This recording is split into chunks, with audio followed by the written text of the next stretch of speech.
come out, and they're gonna help film the 2 teams, so we get like real guys clearing rooms and stuff like that, stick GoPros on them, and then we'll splice it all together to form a film, and then patch in a safety briefing, like don't be climbing on all the obstacles and stuff, don't hurt yourself. And You have editing skills too. Yes. and the laser tag system that we're getting, hopefully, it's not the one we wanted because of contracting rules, but the one that we're getting, hopefully, it's going to be like a first-person shooter type game, but in real life. So, like, they can play the Call of Duty type games in real life. So you will be able to accumulate points and then spend points in game to get a stronger rifle or something like that. Like your rifle isn't going to change that you actually have, but it'll be able to hit harder against people's armors and stuff like that. And then we're hoping What a great idea. this particular system will then be able to put into a campaign mode. So at Halloween, we can have zombies in there with the sensors, and then you can fire back in a haunted house. Hopefully we'll be able to get all that stuff and get it done. It's on order. We're still waiting on it. But yeah, we'll go ahead and go in to the arena itself. So what you're going to see in here is we were given $100,000 for this project. What you see here is only $50,000. So we've done all this with $50,000. Yeah, plus the labor. All these, none of these are actually, T-walls. Oh man, they look like it. Yeah, they're just OSB and 2x12s. We initially, when we started painting, we had the zombies facing in, and we were like, man, this looks so good. And then we flipped it around, and it lost something. So we came up with a new mural, a blown out cityscape, and we just wanted to paint a really big glowing moon. Because it's awesome. That's awesome. And then now you get to see where all the furniture came in from. Yeah. Did you tell them the backstory already? Of the two? No, not yet. Okay. The 55-gallon drums came from the prison camp. It's what their laundry detergent is shipped in. So they have to pay to have them recycled. And I was like, oh, I'll take them all. So we took them all. All of the cream colored and the OD green crates, that is all the furniture. Okay. So it is all recycled armoires. These, all the cream colored ones, are all built out of the sides of drawers. So we really maximized and reused every ounce of stuff that we could. So then you'll see areas around here: Orexin Laboratories, HART, and Hazard Response Agency. So this all came out of the ability to have a backstory and do a film. Orexin is like our big bad umbrella corporation, if you're a fan of Resident Evil. That's our version of it. And then our HART team is Hazard Assessment Reconnaissance Team, and they're like super smart special forces. You send them into an assessment area, and then they're a subunit of the Hazard Response Agency. So all of this will get thrown into the video. And orexin is the hormone in your brain that controls hunger. So if you're a medical nerd, then it's a little thing for zombies and stuff like that. And then we've got 2 identical bunkers on either side. They're just designed slightly different. And they're coated, this one right here is coated in pink insulation foam, but it has an epoxy fire retardant that hardens it so it can withstand it. So when people are running into it and stuff like that, it'll be able to take it. And then the beauty of it is, if it does take damage, put a little more epoxy in it, paint it, more battle damage. Plus it adds to the story. Exactly.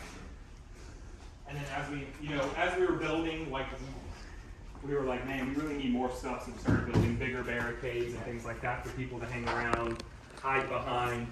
There is not a single place in here that you can sit and camp. You cannot shoot across the arena. You will have to constantly be moving and trying to obtain your objective.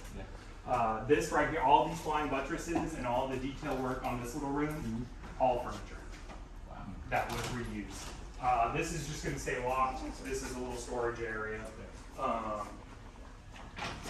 As we're going through, we did same thing, pink insulation foam for those, and then again we hardened it for to withstand people bending, getting behind it, and things like that.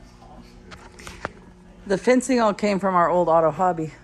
Our fencing we also repurposed and reused a lot of stuff from closed facilities. So this came from Auto Hobby right across the street.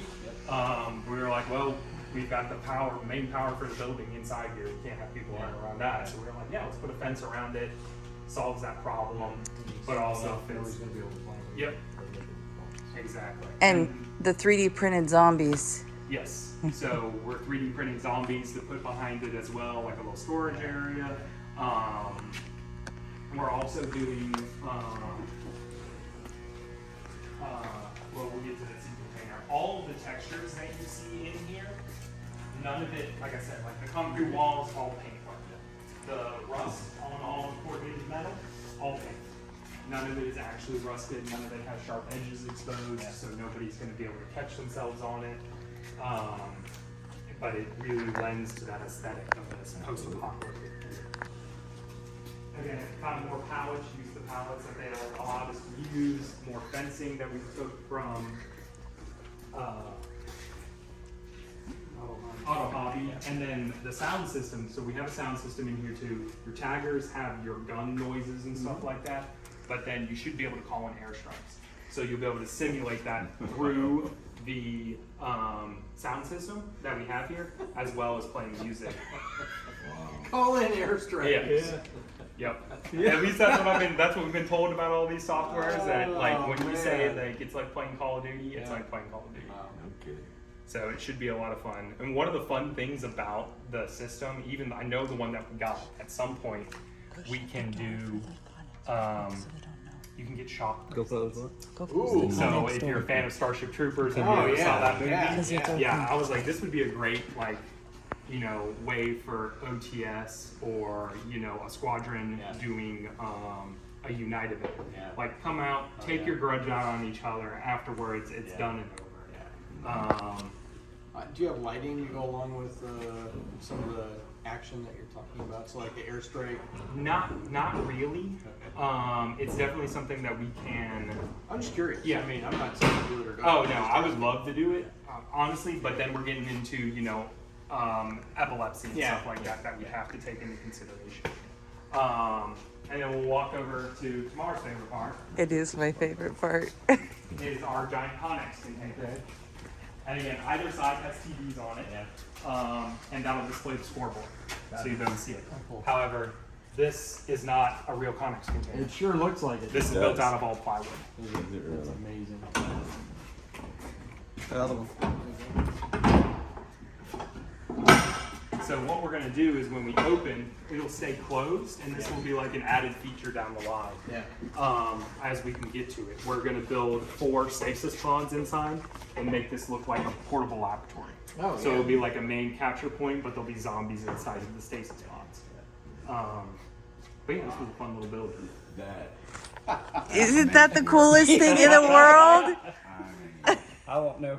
Kirsten came in, she's like, how did y'all get that in here? That's what I was going to say. When I walked in, I saw that. I'm like, oh, there must be a freight door in the back. We built it right there. So then when you buy the hardware for it, it just comes as like these little parts. So then we had to figure out the measurements and weld everything together, but then figure out also how to attach it to wood instead of welding it together. So, but yeah, it worked out really well. It looks good. And then back here is our little command room where our attendant will sit, being able to keep an eye on the action, charging area for all the guns. Sound system has microphones to address the action in the area. And then as soon as we get back over here and get the taggers, we're going to build proper shelving and stuff and desk for everything. And this door is Kevin's favorite. That is my favorite. That is pretty freaking. It's just That paint. is just Just paint. paint. Yeah. None of that is. Look it's at- not- I said the same thing. Yeah. It's paint. Yeah, it's paint. The only thing that's real wood are What's the this? is that, and that was painted because it was primed to white wood. Did you touch this, Jim? No. It's paint. It's amazing work. Wow.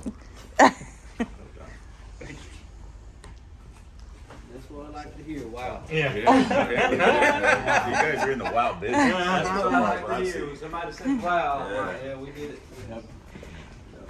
This is so When you're as old as us, we've seen a lot of wow. And when you hear FSS did a self-help project, in a million years, is this what you would think? Nope. Nope.